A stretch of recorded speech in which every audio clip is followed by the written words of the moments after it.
The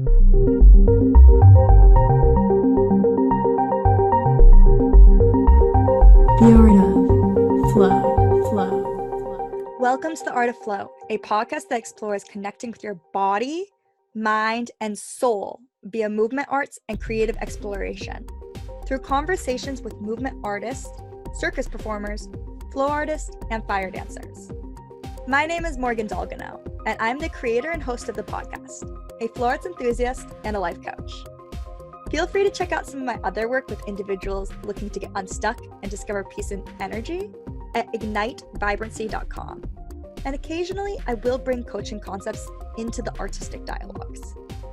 The Art of Flow is a free public resource for creators, teachers, and supporters of the arts who are interested in flow arts and fire dancing. It is available for mainstream distribution on iTunes, Spotify, SoundCloud, Google Play, YouTube, Stitcher, and at theartofflowpodcast.com. If you believe in a show that provides inspiration for artists and conversations on the creative process, please support the podcast on Patreon to keep it going. As a supporter, you can earn early access full-length interviews, submit questions for interviewees, be mentioned in an episode, and get a behind-the-scenes look at how the podcast is made. That's The Art of Flow if you're searching for it online. You can also follow the podcast on Instagram and Facebook to receive shorter clips of episodes, updates, and notifications when new episodes are released. Welcome to another episode of The Art of Flow. Today, we'll be talking with Burg and Arlene Smith, creators of a flow arts collective. BJ is a poi spinner, fire dancer, videographer, instructor, performer, and jack of all trades for Seattle Flow Arts Collective. Outside of flow arts, they enjoy learning to dance, discovering local artists, building Legos, listening to music, and parenting little children in central Seattle. Professionally, they work as a researcher, project manager, and software engineer for a large company. Arlene is a Seattle-based circus artist and community organizer who loves sharing her enthusiasm for movement, play, and self-expression with those around her. She is the executive director and co-founder for the Seattle Flow Arts Collective, which grew out of her work organizing a weekly flow jam and workshop space called FlowShop. Her first prop love was poi, but you can most often find her hooping, roller skating, or juggling, and sometimes all three. Thank you so much for joining us on the show. So let's start with flow stories. How did you each pick up your first flow prop, and when did you first see a flow prop? For myself, the first time I saw a flow prop was at a festival in early 2010s. It was kind of a rave, and someone was just spinning fire on a concrete pad. And I sat there and watched for hours. It was just mesmerizing. And then fast forward a few years, I actually picked one up after seeing more fire, and I was like, I really need to try this. This looks powerful. I want to be powerful. And from there, I just kept practicing and practicing, watching other people do fire, and just, the fire. Yeah, fire is a draw. I think the first time I ever saw someone spin poi was also at a festival, at a bluegrass festival. Little different than most folks, but she was spinning veil poi, and I took a photo of it and didn't think about it until years later when my friend Duncan was spinning poi at a party, and I was like, wow, that looks really fun. And he handed them to me, and I spun them, and it was so much fun. And so I've just kind of been chasing it ever since. It's a delight all the time. Thank you so much for sharing about your first experiences. I definitely remember that moment of being mesmerized by fire and someone being able to dance with it.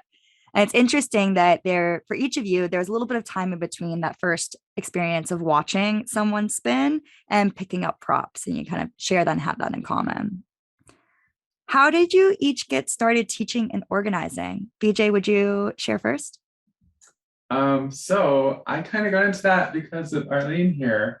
Here in Seattle, we have a program called FlowShop, which is workshops and open jams. And I learned poi on the internet. Thank you, Nick Woolsey. But I wanted to have fun with other people.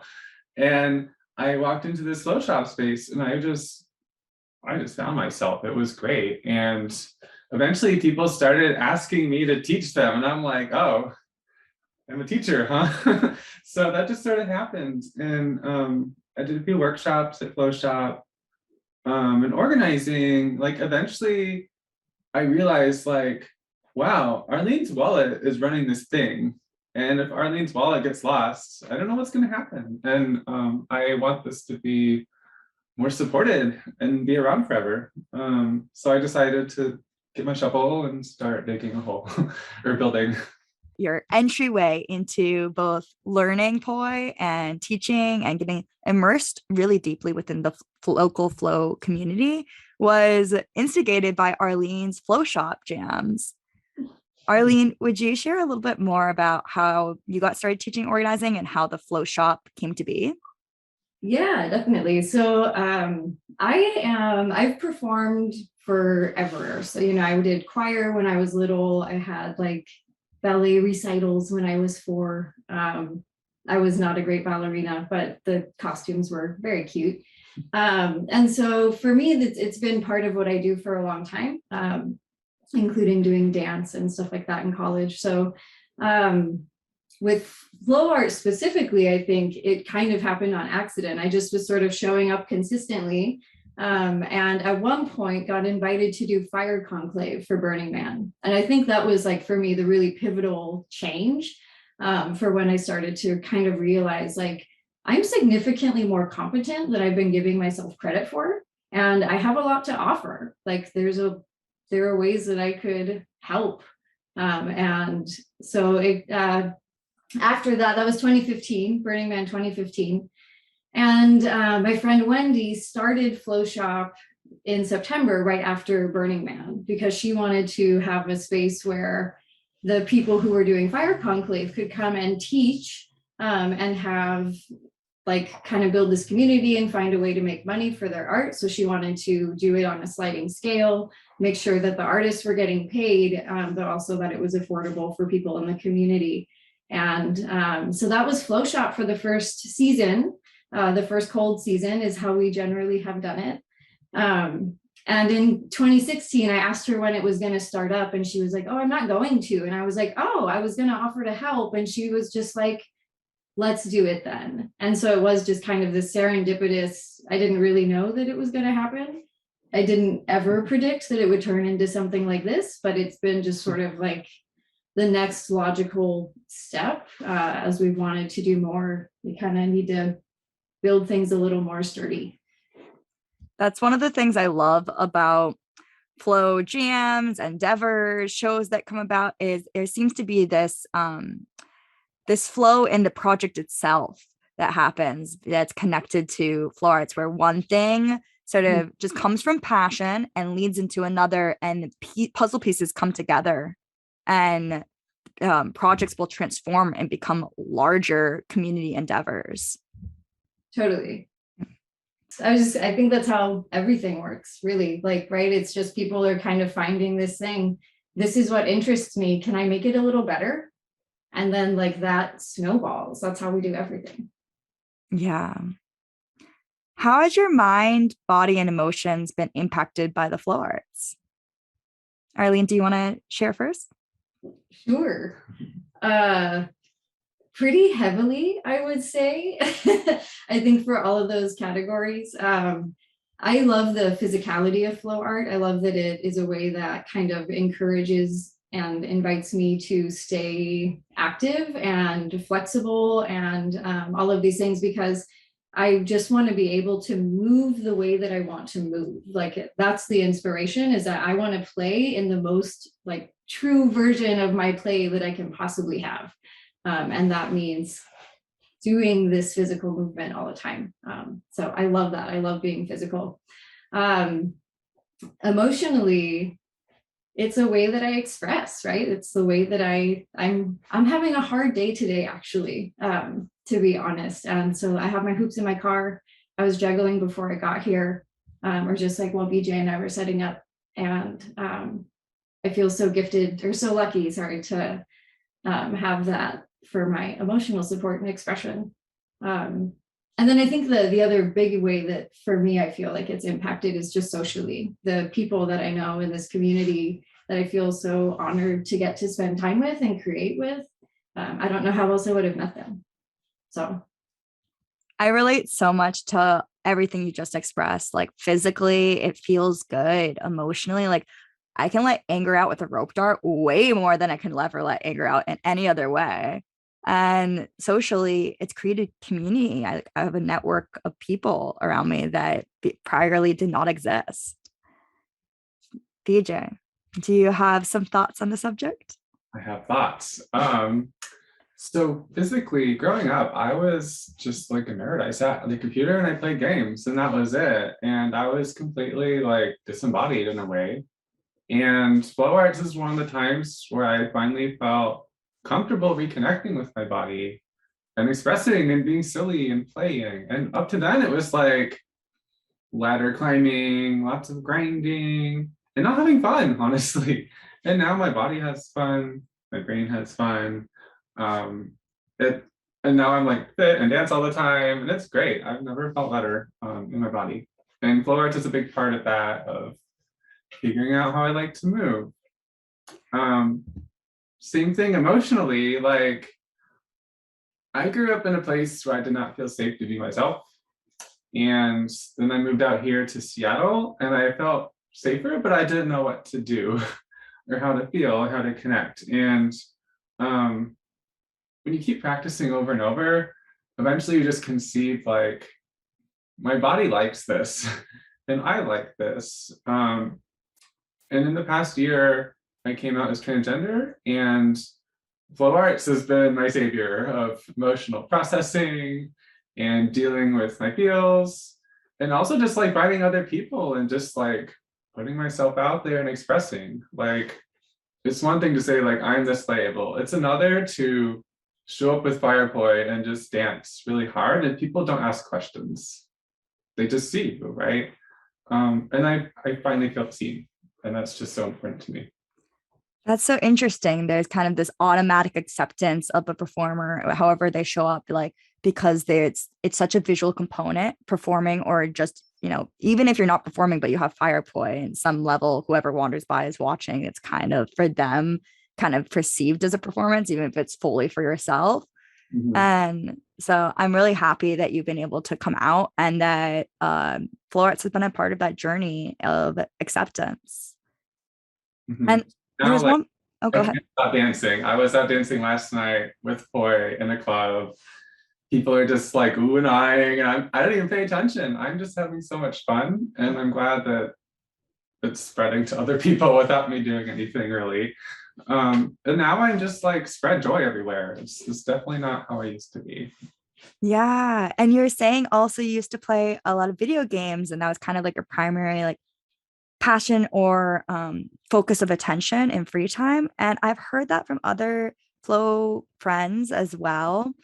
And I think it's interesting because within the flow arts, there's kind of this you know, there's a very quick feedback when you're learning new moves, which is kind of similar to games when up leveling.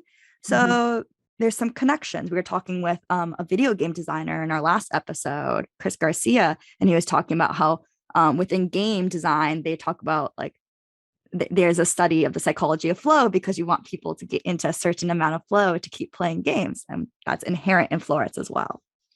Mhm. totally agree. Yeah. For me, I found video games help me like dissociate and not connect to myself. And like eventually I realized like this isn't making me happy actually. And as soon as I found Poi, I was like, oh, I'm still on my computer. Why the heck would I do that anymore?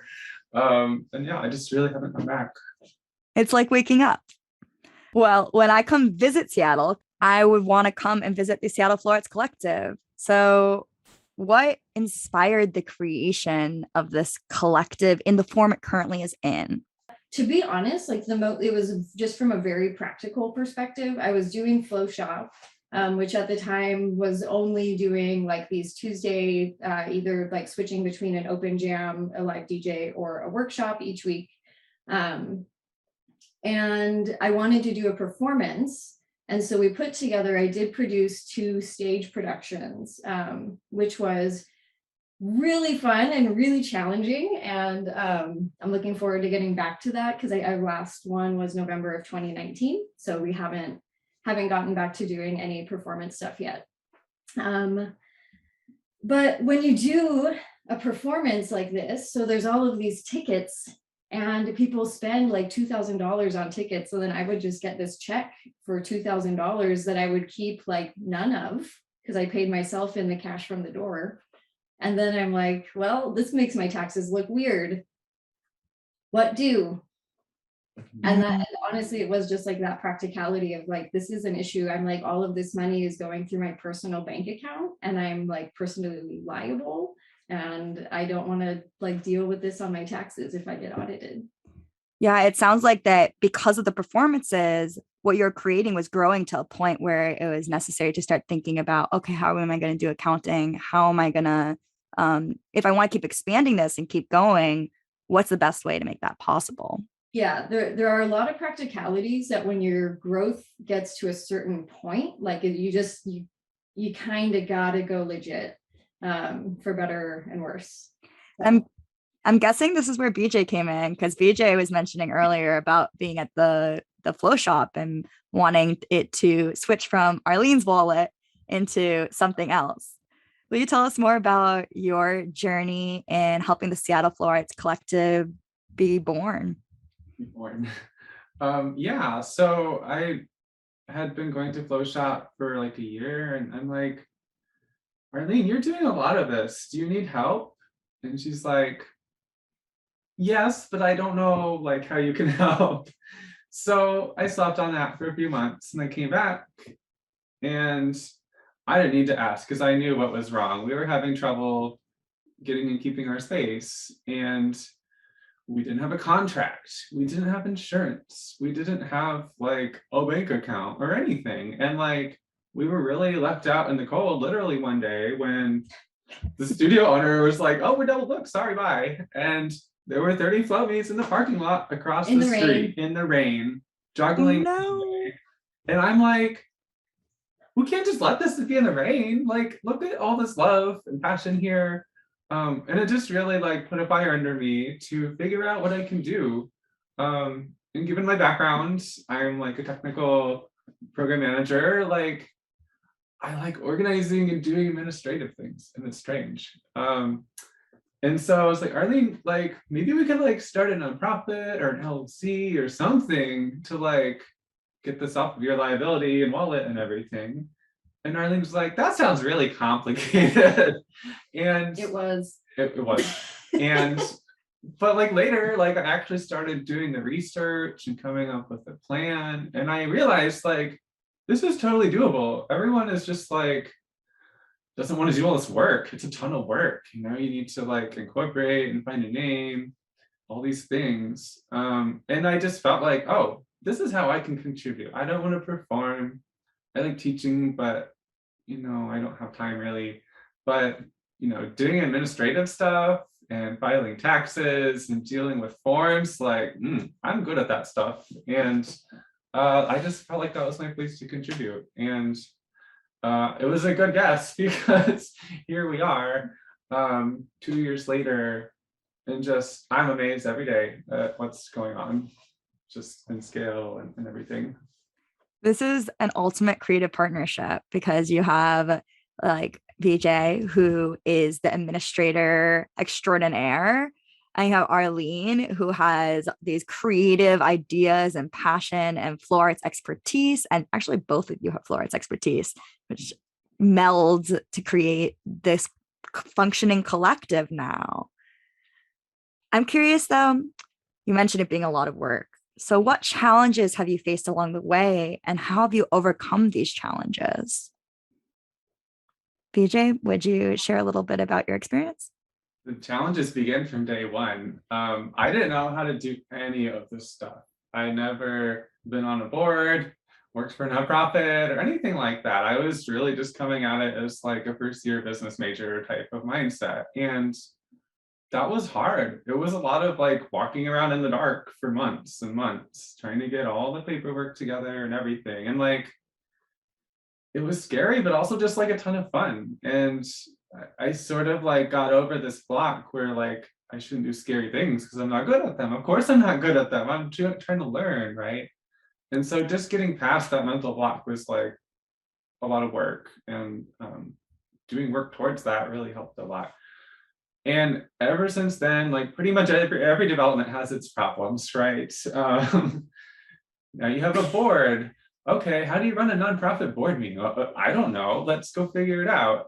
How do we pay volunteers? How do we do payroll? How do we get nonprofit status? How do we apply for grants? Like literally everything is new and a challenge in some way. And we're all like on the same level in that of like just wanting to learn and see what we can do with it.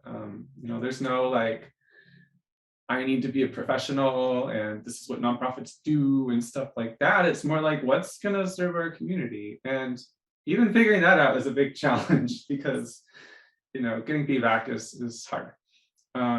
So like, I mean, the whole thing's been a struggle, but it's been a beautiful struggle. And I mean, I have like 10 things on my whiteboard back there to figure out. And like, I enjoy the problem solving of it. Mm-hmm. It sounds like your solution to challenges is approaching things with curiosity and like a beginner mindset rather than striving for like perfection before it's even when it's not even possible, and like getting rid of those limiting beliefs that may get in the way of trying something new and taking a leap. Yeah, one other thing I would mention is that just due to my background, like I'm a software engineer, and like there's a certain expectation of like the sort of skills you have, and trying new things is surprisingly scary and hard and could affect your career. And here I'm like, I want to spread fun as far and wide as I can. Like, of course we're going to make mistakes, and that's cool. And like, there's no judgment or anything. And like, it's probably one of the first projects of my own where I felt like that, and I can actually just do it without being anxious the whole time. And that's just such a gift. Like, I can learn all these fun things, I can build a community, and it's just out of love. It's not like career ladder climbing or anything like that. And like getting to that point of like curiosity and just fun and learning is just, it makes the challenges just look like fun problems to solve instead of existential problems. That's wonderful. I really hear you speaking from a place of love and like mission driven, spread play, spread flow arts, and the rest is a learning experience. What about for you, Arlene? What have been the challenges you faced along the way in this journey, and how have you overcome those challenges? I would echo a lot of what BJ said. I think I also am like not an expert. I don't know what I'm doing. I seem to be pretty good at making it up as I go, and I try to be honest and reflect about what happened. And I mess things up literally every day. Like literally every day, everything I do something wrong.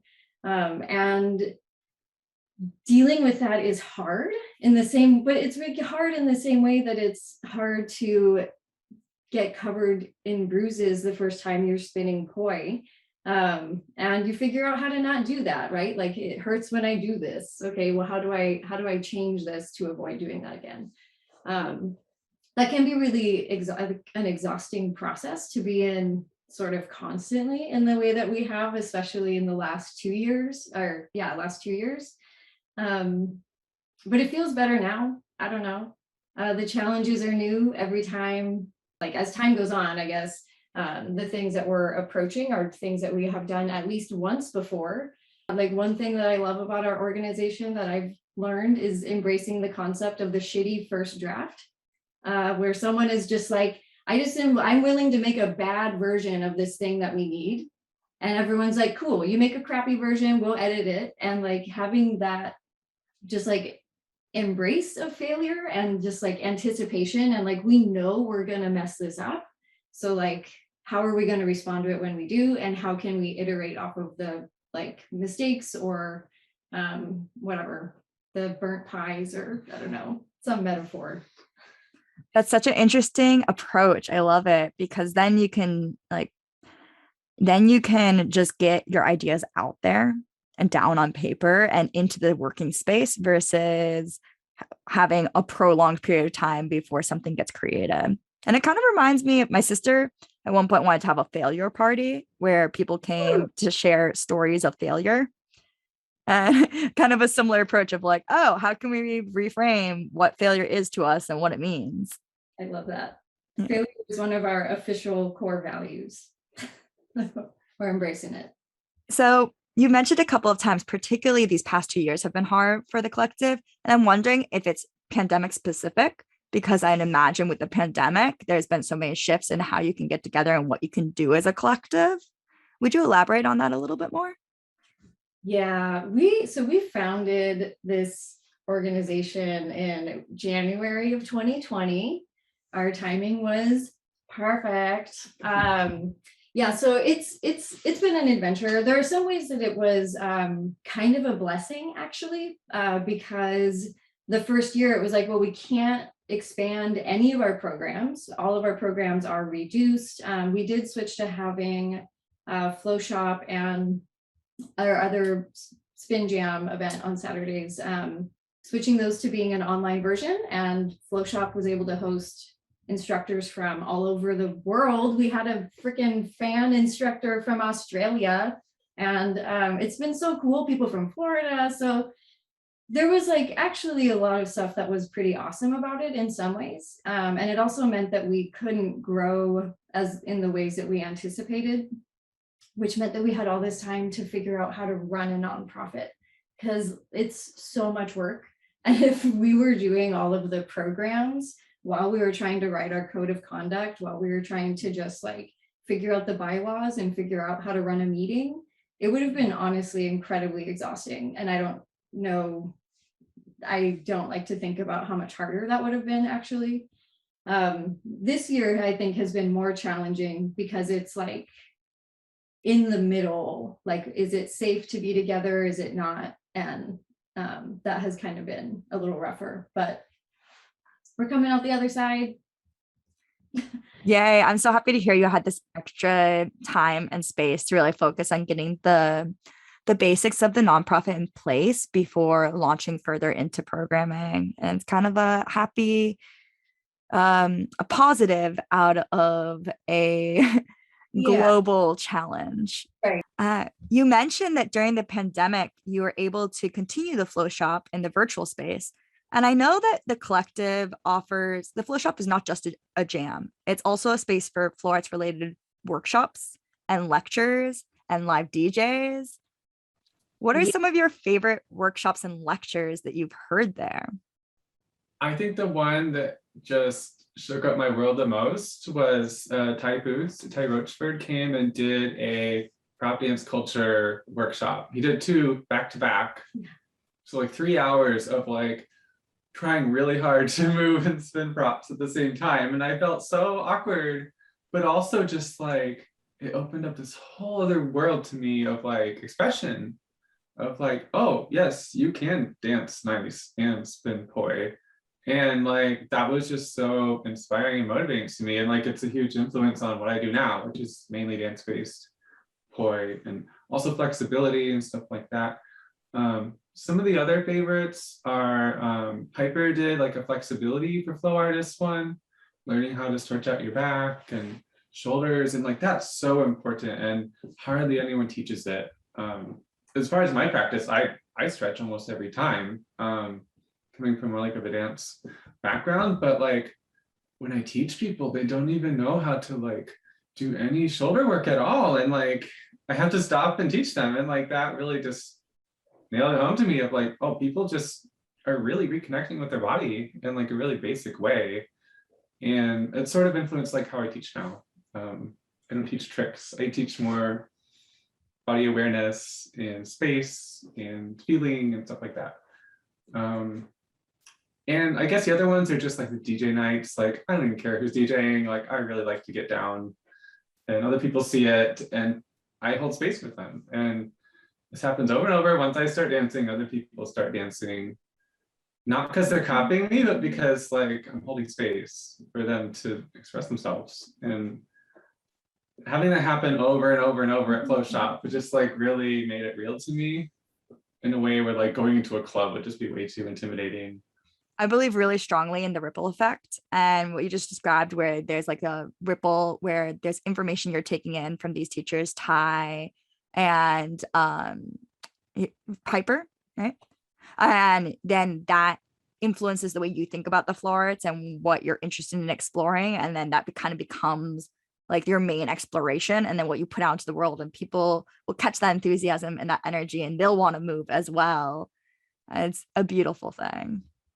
Both of those led to like multi-year explorations of dance and flexibility. I worked with Piper for over a year after that. And like, yeah, I would have never thought that could happen by going to an hour-long workshop in the basement dance studio. But like, no, it did make that. And, I'm just so thankful for that. Arlene, what are the workshops that stood out to you? You mentioned an Australian guest artist recently. Fiona came from Australia, well, she visited us through her computer in Australia to teach a Veo fans workshop. That was great. She just started coming to FlowShop during pandemic and was like, oh, it's 11 a.m. here. I'm gonna hang out with you all and spin my fans. Like, I love Fiona. So good. We had Dr. Kate, that was another great one, from New Zealand, did a guest lecture during pandemic. I think my favorite in-person FlowShop was actually a completely out of left field one about trick roping. So it was so fun. The instructor brought like 25 ropes, and I was like, I don't know how many people are going to come to this, man. And it was one of the most popular classes we've ever held. He was the only one that had ever done it. So 24 people in this workshop were just like figuring out how to do this, and we're all at the same level. So it was just like really special to watch everyone kind of like struggle through making a little lasso. Oh my God, you should all try trick rope. It's so much fun. Yeah, Sarah Noel did a great one club class during pandemic. We had Richard Hartnell do his neuropsychology of flow. So we've had, it's a lot. It's like a very long list of things that I've been so excited to take, because like as the host, the main perk is that I get to do every workshop for free. So. Nice. And are you still continuing to offer these virtually for folks who are listening but are not in the Seattle area? We have been taking a break because things are hard and it's a pandemic. So what we are actually getting back into probably this winter, we'll be offering virtual workshops again, probably on weekends. FlowShop is always on Tuesdays. And we're doing in-person versions of that now. So we'll probably end up offering some like, maybe do like a monthly first Sunday workshop or something like that. Great. We'll keep our eyes peeled. And remember, listeners, you can check out more of what's going on with the Seattle Flow Arts Collective by checking out the show notes below, where there's links to their website, and that's the most up-to-date current information. One thing I saw on the website, which I was really excited about, was that you recently completed some fundraising for summer programs. What are the summer programs that the collective runs? So most of our programs operate year round. So FlowShop, Spin Jam, we just restarted after much to do. Our community fire jam again is now officially permitted and green lighted by the city. Quite a feat. So those are all year round programs for the most part. This past summer though, we started a new program called Flow Arts in the Park. And that is was a bi-weekly like 2 short workshops with a small performance and then time for people to just jam and practice together. So it was really geared toward beginners. They were like 15-minute workshops that were supposed to be accessible to any skill level and any age. And so really the intention was just to get out all over the city. We hosted them in different parks all over Seattle. So we got to kind of meet folks where they were at. And it was a lot of fun. It was really successful, especially for the first time. I was excited about it. It sounds like it's very accessible in the model, like because you travel and you go to the communities that may have not heard of flow arts before, and you get to introduce these props in this way of play and movement to them, and the short period of classes are learning for 15-minute periods makes it also very manageable. Mhm. I'm curious, in your opinion, what can we do, or what else are you currently doing to support equity, diversity, and inclusion in your communities? BJ, any thoughts?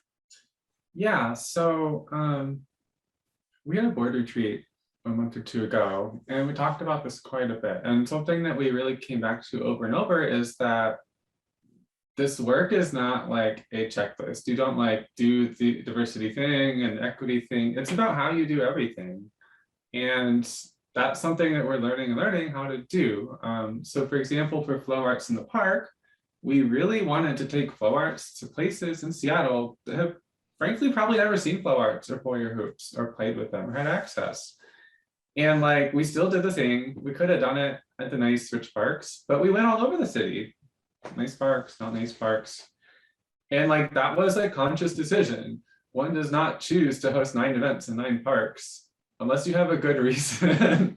And so like, that's one example of like how we're like, okay, but like, is there something we can nudge towards that's going to make this even more inclusive and accessible? Another example is like this place we used to have FlowShop had a flight of stairs and no accessible entrance at all. And now like, you can wheel into the FlowShop, right? Yeah, no, there's Yeah. a street entrance on the lower level. Yeah, and like that was just as simple as like doing scouting and having a column in your scouting spreadsheet for like, is it accessible? And actually figuring that out. Another thing we do is like, we like to feature everyone in the community and all the parts of the community. So last summer, we made a real big emphasis on having instructors that we've never had before, and people that have never had an opportunity to go teach in a park for people they've never met. And that was great because like, I've never seen anyone teach before. And frankly, I don't know if they've ever had that opportunity. And you know, when we're going into neighborhoods that are like majority minority, it's really important to have people teaching who don't look like outsiders and don't come in and try to impose what they're doing. And we try to meet people where they are by having diverse instructors.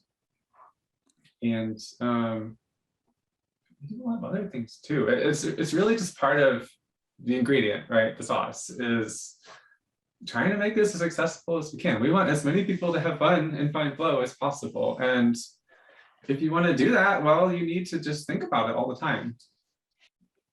It sounds like it's built into your central values, and even within the name collective, like collective is a call out to community that is diverse and multifaceted. So I really appreciate hearing more in depth about some of the small steps, the specifics of how you have lived up to this value that is a part of what you're creating. And I hopefully folks who are listening who run flow jams themselves are thinking about creating collectives or nonprofits, people who lead performances, teachers, you can consider some of these ideas as well. Like, where can you step up and make things accessible and equitable and diverse? Yeah, I will say one of the things that's part of Seattle, like CFAC, that's for Seattle Flow Arts Collective, is way too many syllables. CFAC. Everything is on a pay what you can /free basis. So there's not like actually an entry fee to any of the events that we host. That includes fire jams, where like you literally just need to show up with your fire prop. Maybe you can probably borrow someone's if you ask actually, and that's it. So like, you don't have to have brought fuel. We just like take care of it. And that financial accessibility is really important to us throughout, while also always being balanced with the importance of paying the people who are teaching and doing the work.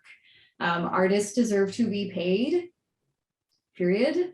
We believe that. We think it's really important. We think that if artists aren't being paid, if there aren't opportunities for artists to make a living wage, then communities like this really cannot thrive. So that's like a really integral value of what we do. So we have that whole piece of it. What BJ is referring to as far as CARE, that's an acronym for Community Accountability, Reintegration, and Education. And this is a process that we have developed with the support of Rachel Drake, who is writes about transformational accountability. And it basically is a support process for people who experience any version of harm within our community, so that they can speak to someone, myself or some of the other people who are trained to sort of take these incidences of harm and talk about what happened. And then we will figure out how we can support everyone involved. Keeping in mind that everyone involved is not only the person who experienced harm, it's the person who is accused of causing harm. It's also potentially any bystanders that were impacted by what happened. And it's also in some cases the entire community. So it's really trying to take a universal view of harm in all of the ways that that happens and figure out how we can address that and talk about things that are so often just swept under the rug and ignored. So it's big. It sounds like your care model is aligned with restorative justice and the sense of you look at communities as a whole rather than problems as an incidents between one person or two people. And then you take care to really create conversations and a safe environment for resolution, for people to not just sort of put a Band-Aid over a problem, but actually come to workable solutions. Yeah, exactly. It's difficult to balance things. People who cause harm are people almost always that have been harmed. And if the goal is to reduce harm and increase joy, I believe in both of those things, then we have to reduce the harm for everyone. Like every human is worthy. We all deserve to be cared for and experience love. And that doesn't mean that there aren't boundaries, right? Like if people are misbehaving in ways that aren't stopping, if we're having conversations with people about things that are making the space unsafe and they're not listening, you know, our first goal is to keep the space safe. And that's what's most important. But again, we don't want to do that by just banishing anyone who ever makes a mistake. Thank you so much for sharing about both of those components, about having a system in place for handling any harm that may have occurred, and also for the sliding scale or access to jams that doesn't put financial stress on folks who are interested in exploring the community. You mentioned also fire jams and providing fuel. Can you tell us a little bit more about the monthly fire safety 101 training that you offer to folks coming to these fire jams, and what kind of things are covered in this training? Yeah, so really the goal of this is to enable anyone who wants to learn to spin fire to do so safely. And so the things that are covered in this training are things that everyone needs to know. How do you light up? How do you use the fuel station? How do you extinguish? How do you do basic fire safety? How do you interact with the safeties? Just like the really 101 stuff that in a lot of cases people just never learn. They copy what they see, and that can go sideways easily. And if you want to burn at our event, you have to take safety training. Even if you've been to Pacific Fire Gathering 10 times, you still have to go through training. We don't have an in-group and an out-group of safety. That's not a thing. And we believe really strongly about that. And if we didn't have that, I don't think we could have a legal fire jam in Seattle. The city is very concerned about liability and making sure that people aren't just gonna burn their stuff down. And when they see us come in with a safety program offered for free, like, they're blown away. They've never heard about that before because, well, it's not common, right? And personally, like when I learned to spin fire, like I just copy what other people are doing, and like, you know, I make mistakes too. And just having this for anyone is just, it's great. And we look to continue expanding that to do like, there's different levels of knowledge of fire safety too, right? If you want to perform on an indoor stage, you need to know stuff a lot more deeply than if you're showing up and spinning in a parking lot with safety cordons and everything, right? So it's really tuned to the level that we're at, which is a public community fire jam where people are distanced and fairly safe. But even that is a huge improvement over what people will go learn if they go spin renegade at a park somewhere in the dark.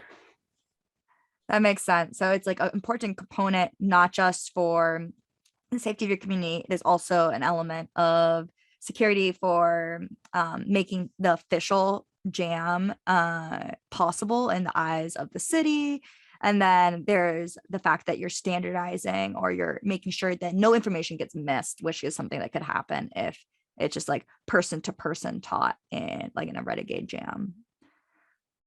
I'm also curious, you mentioned these ideas of what else could be taught in fire safety, like performance indoors fire safety versus in the park. So what's your vision for the future of the collective, Arlene and BJ? For fire specifically, or in general? Oh my gosh. I know. It's a hard question. It's a big question. So the first thing that comes to my mind about that is that I want to move away from the people who are part of CFAC currently producing events for the community to more of a community produced like arts hub is kind of the vision that I've always had. So like BJ did so much paperwork. And people don't want to do that paperwork. Y'all, we did that paperwork. So use our paperwork. I want people to come and say like, I want to do a performance and this is my plan. And can we use your insurance? And for us to be able to say, yeah, let's do that. That's going to save you $200 to produce this show. I want us to be able to share the resources that we have. That's the whole idea of it being a collective, right? It's not just like us. We're not an event production company. We're a community-driven arts organization. So I want this to look like what Seattle wants this to look like is my first answer to that. Right? Yeah, I agree. I will also raise the roof. Y'all can't see maybe, but we're raising roofs over here.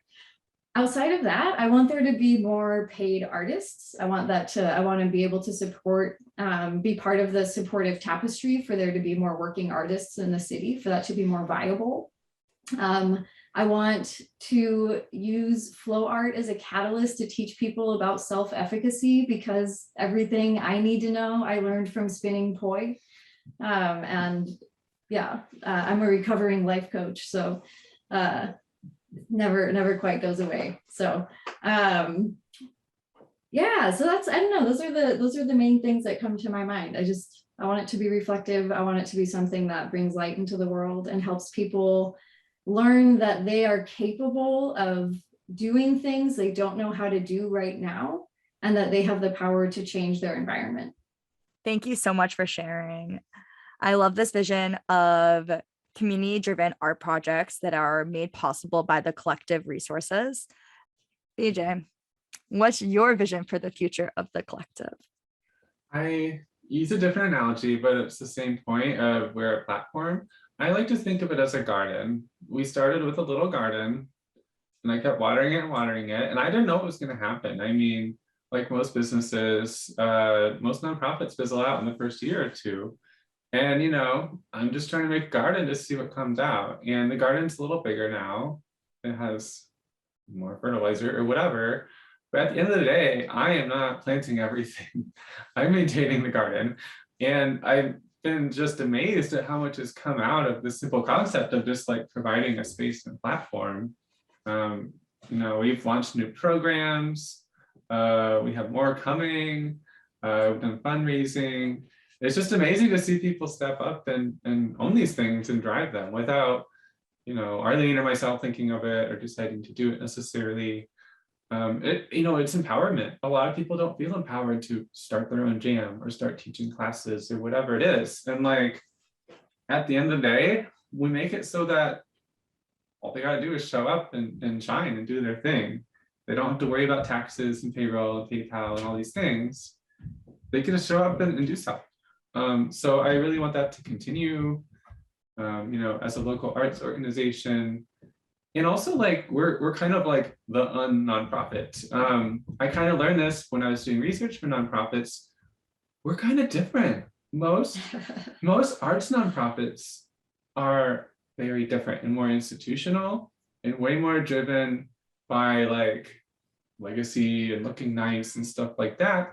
And then they're charging like $20 for an intro class to juggling or whatever. And like, that's just perpetuating privilege, in my opinion. I mean, most people who want to be artists and are underemployed or whatever, like they can't afford to pay $20 when they can just watch YouTube, right?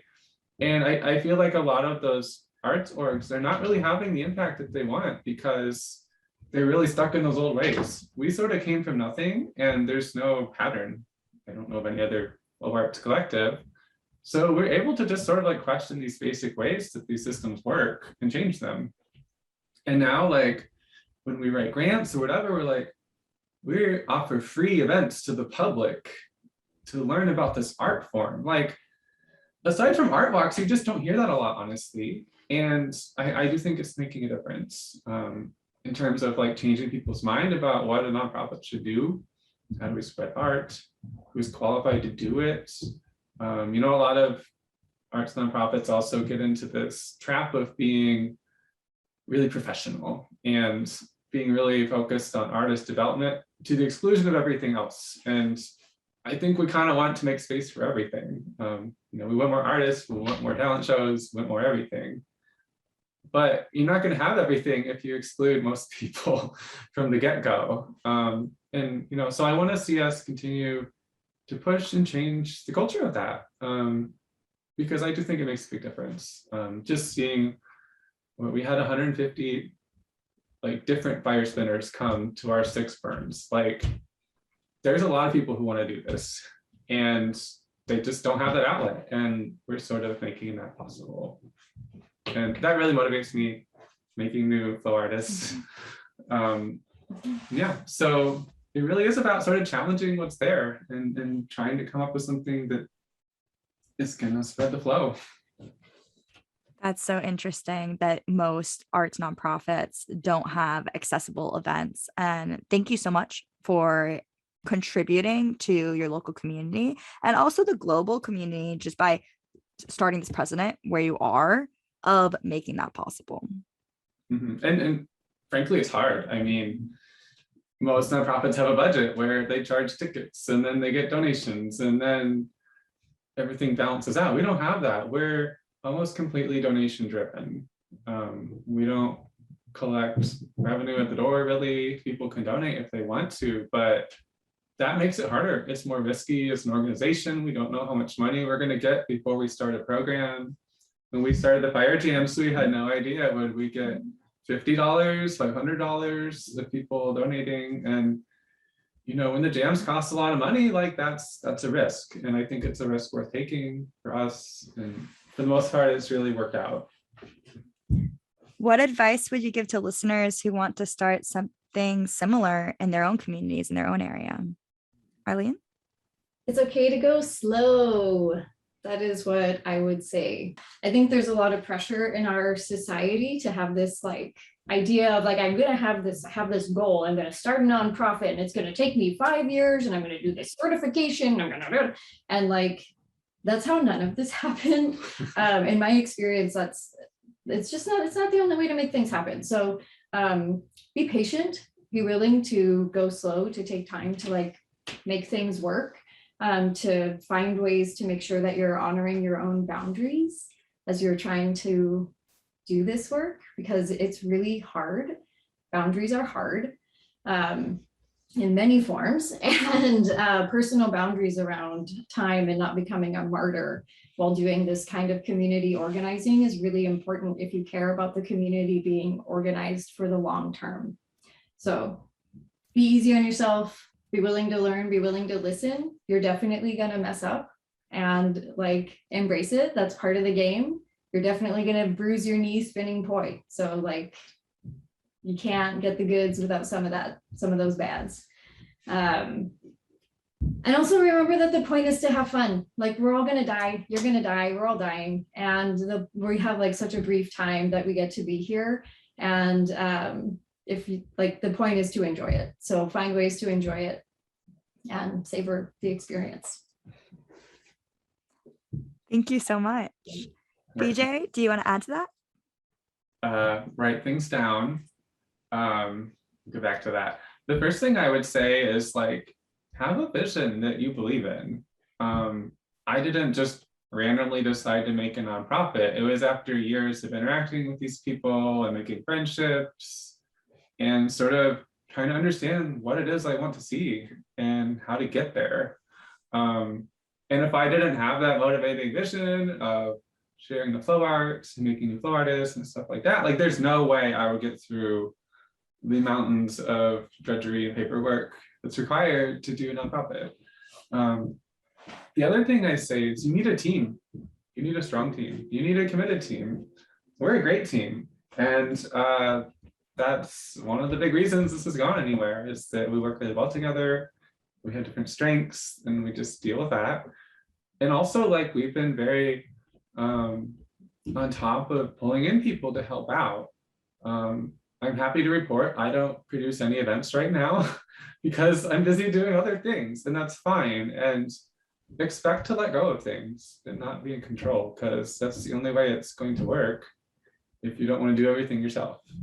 Only do one new thing at a time. Don't try and do 5 things at a time. Don't try to do 2 things at a time. Do one new thing at a time. And it's extremely hard if you're an ambitious person to do just one thing at a time, but that is by far much easier. And when we're starting new programs or new efforts, we try and keep it simple by only doing one new thing. So the first time we did fundraising, it was like, how do we do fundraising at all? And now it's like, how do we do fundraising with flyers or mailers? How do we do fundraising with social media schedules and stuff like that? So every time we learn something new. We don't learn everything new, we just learn some things new. And that's really helped us to pace and not get burnt out immediately. The other thing I would say is just, it's really important to have mentors to help you figure out where you are and where you need to go. Hard to find, but like, I do think it's something that is really not mentioned enough. I think people need to find a safe space where they can also receive feedback and, you know, just be open to growth. That in itself is something you really have to emphasize to get through a big effort like this, is just be comfortable in the growth and the struggle. Thank you so much for that concrete advice. And if you have more questions, if you are looking to start something in community, remember you can reach out to BJ and Arlene by connecting with them online. Check the show notes below for more details on that. And I'm curious to know, what projects are you both excited about right now, personal or part of the collective?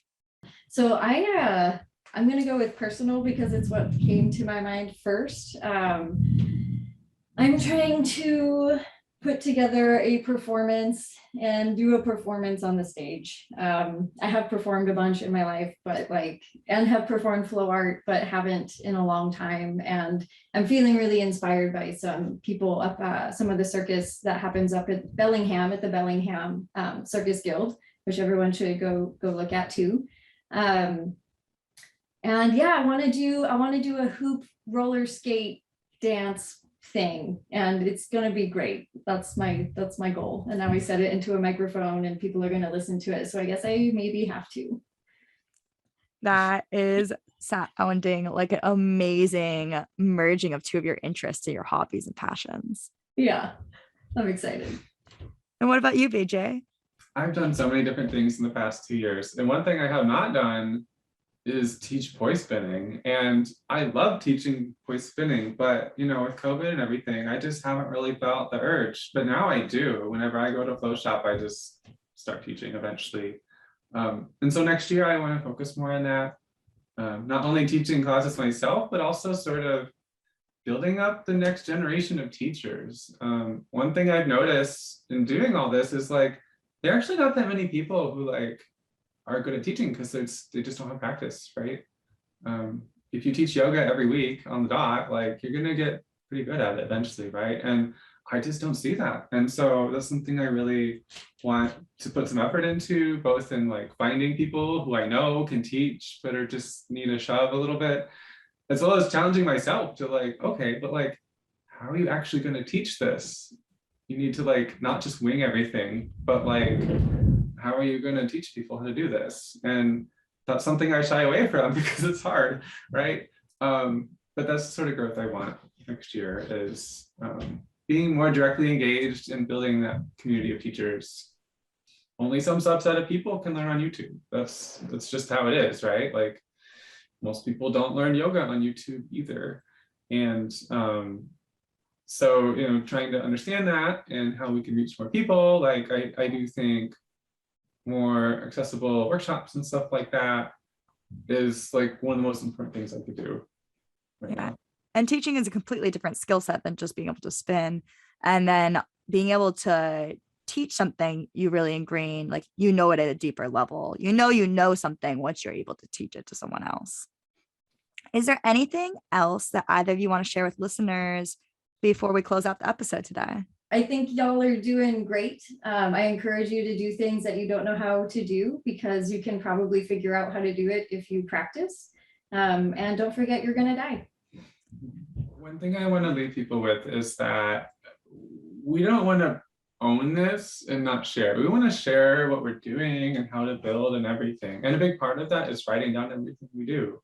That's how I can have other people do things, is by writing down what I did.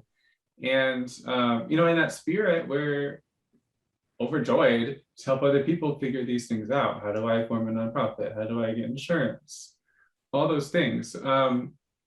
And so like we have resources, like we are working on like a fire safety manual, and we've done permitting, and we really want to share those things. So if you're finding yourself in a situation like, this sounds interesting, but I don't know anything, like we want to save you some work so you can, you know, make a good decision. So don't hesitate to reach out. This community is really about sharing knowledge. We're not possessive of it. We want everyone to be able to do those things if that's what they want to do. Yes. Thank you so much for joining us on The Art of Flow.